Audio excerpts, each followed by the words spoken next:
बोले बांके बिहारी लाल की जय। श्री कृष्ण भगवान की जय। श्री वासुदेव भगवान की जय। बंधु, पिछले अध्याय में भगवान कह रहे थे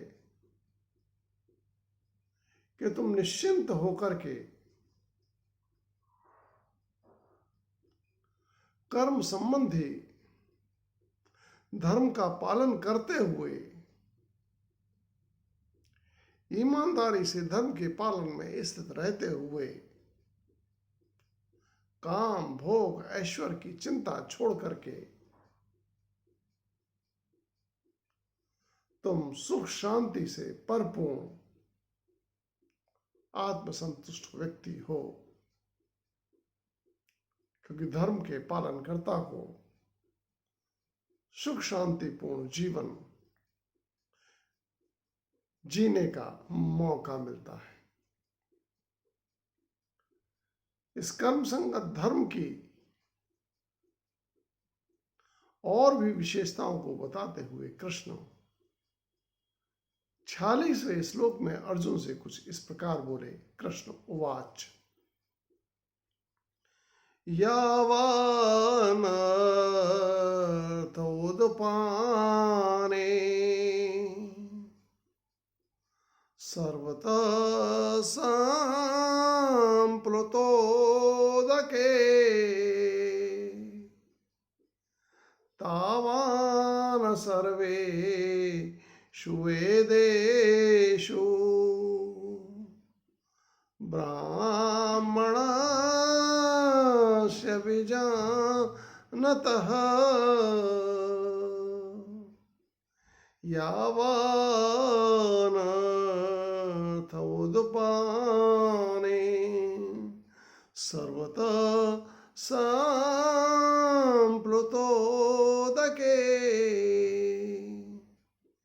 कृष्ण उपमा देते हुए बोले कि किसी व्यक्ति का जितना प्रयोजन गड्ढे के जल में पानी से लबालब भरे तालाब के मिल जाने पर रह जाता है, तावान सर्वेषु वेदेषु ब्राह्मणस्य विजानतः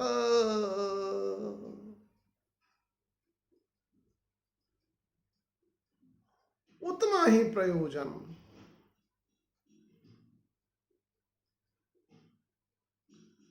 जितना गड्ढे के जल में लबालब पानी से भरे तालाब के मिलने पर रह जाता है, उतना ही प्रयोजन सर्वान वेदेषु सभी काम भोग और ऐश्वर्य की बातों में ब्राह्मणस्य विजानत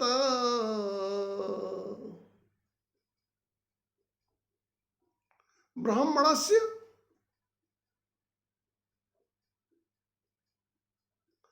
अर्थात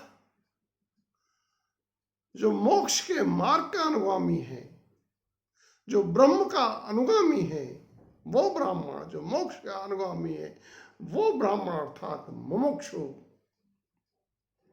धर्म के विषय में विशेष जानकार मुमुक्ष का भी उतना ही प्रयोजन काम ऐश्वर्य और भोग की बातों में रह जाता है, क्योंकि वो जानता है कि कर्म से संबंधित धर्म का पालन करके, डॉक्टर अपने डॉक्टरी धर्म का पालन करके, अध्यापक अपने अध्यापक के धर्म का पालन करके, पुलिस वाला पुलिस के धर्म का पालन करके, अधिकारी अपने धर्म का पालन करके, किसान मजदूर अपने धर्म का पालन करके सहज और सुलभता से मोक्ष को प्राप्त हो जाते हैं। और भी कर्म संगत धर्म के पालन करने वाले के विषय में उसकी अंतःमना स्थिति पर विवेचना करते हुए कृष्ण इस प्रकार बोले, कर्मण्येव अधिकारस्ते मा फलेषु कदाचन मा कर्म फल हेतुर्भो माते संगोऽस्तु अकर्मणि। कृष्ण बोले, कर्मण्येव अधिकारस्ते मा फलेषु कदाचन। कर्म संबंधित धर्म का पालन करता होने पर जो डॉक्टर अपने डॉक्टरी धर्म का पालन करता है, जो मास्टर अपने अध्यापकी धर्म का पालन करता है, जो अधिकारी अपने अपने धर्म का पालन करता है, मजदूर अपने धर्म का पालन करता है, किसान अपने धर्म का पालन करता है, ऐसे अपने धर्म के पालन करता होने पर कृष्ण मन स्थिति का वर्णन करते हैं। अगर तू भी अपने धर्म का पालन करता होगा तो क्या होगा, बता रहे हैं, कर्मण्येवाधिकारस्ते, तेरा भी केवल कर्म करने पर ही अधिकार हो। उस समय तेरा भी केवल कर्म करने पर ही अधिकार होगा, कर्म करने का ही भाव होगा। मां फलेषु कदाचन, कभी भी फल प्राप्ति के भाव में उलझन नहीं होगी, कर्म फल की में उसकी लिप्सा और लालसा नहीं रहेगी। मां कर्म फल हेतुर्भू माते संगोऽस्तु अकर्मणि, और ना ही तब जब कर्म फल का हेतु पृथ्वी का राज्य हो, और ना ही तेरी आसक्ति कभी भी मनमाने तरीके से कर्म को करने में होगी। तेरी तो उस समय केवल एक ही बात होगी तेरे मन में कि वो अपने कर्म को, अपने कर्तव्य को उसके धर्म के अनुसार ही पालन करे। आगे जब व्यक्ति धर्म के मार्ग से जुड़ जाता है, जुड़ने की स्थिति में आ जाता है, तो कृष्ण उस मन स्थिति का वर्णन करते हुए बोले, योगस्थ कुरु कर्माणि संगम त्यक्त्वा धनंजय सिद्धये सिद्धयो समो भूत्वा समत्वं योगयोच्यते।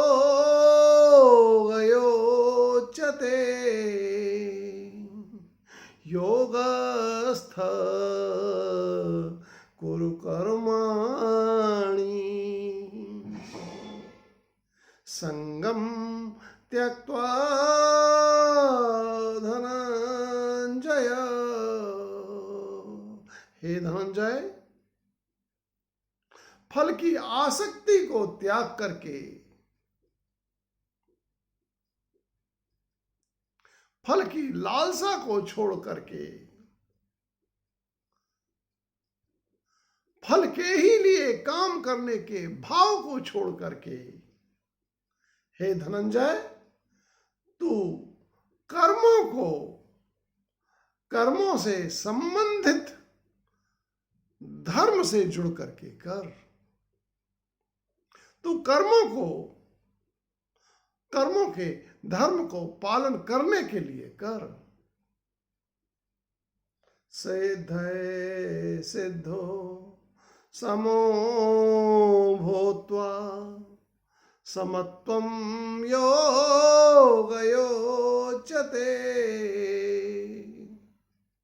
अपने कर्म को फल की आशा छोड़ करके सिद्धे सिद्धो समो भूत्वा, सफलता और असफलता में सम होकर के कर्मों को कर।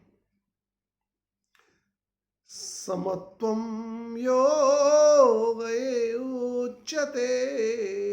जब इस तरह से सफलता और असफलता में कर्म की आसक्ति से मुक्त होकर के कर्म को धर्म पालन करने के लिए ही करने के भाव में आकर के जब व्यक्ति कर्म करता है तो कृष्ण कहते हैं कि ये समत्व भाव आने पर, ये समता का भाव, ये सिद्ध असिद्धि में समता का भाव आना ही कर्म संगत धर्म से जुड़ने का प्रमाण कहा जाता है। सफलता असफलता में समता का भाव आते ही ये इस बात का प्रमाण है कि कर्म करने वाला व्यक्ति फल के लिए नहीं अपितु अपना धर्म पालन के लिए कर्म का करता है। दूरेण ह्यवराम कर्म बोधयोगात् धनंजय। बोद्धौ शरणमनवीक्ष कृपणाः फलहेतवः। कृष्ण बोले दूरेण ह्यवरं कर्म बोधयोगात् धनंजय। कृष्ण बोले हे धनंजय, बुद्धि से दूर, कौन सी बुद्धि से दूर? कर्म संबंधित धर्म के पालन से दूर रहकर किया गया कर्म निम्न श्रेणी का होता है। अगर हम अपने कर्म को धर्म पालन के भाव से न करें, इस भाव से दूर रहकर अन्य भाव से करें, धनोपार्जन के भाव से करें, चाहे और भी किसी भाव से करें, केवल अपने धर्म पालन के भाव से विरक्त रह करके कर्म करें तो यही कर्म निम्न श्रेणी का हो जाता है। यही कर्म की सम्मान को घटा देता है। बोद्धौ शरणम अनवीक्ष। अतः तू भी अपने कर्म के धर्म की शरण गहो। तू भी अपने कर्म को धर्म पालन के लिए करने के बारे में सोच। कृपणा फल हेतव।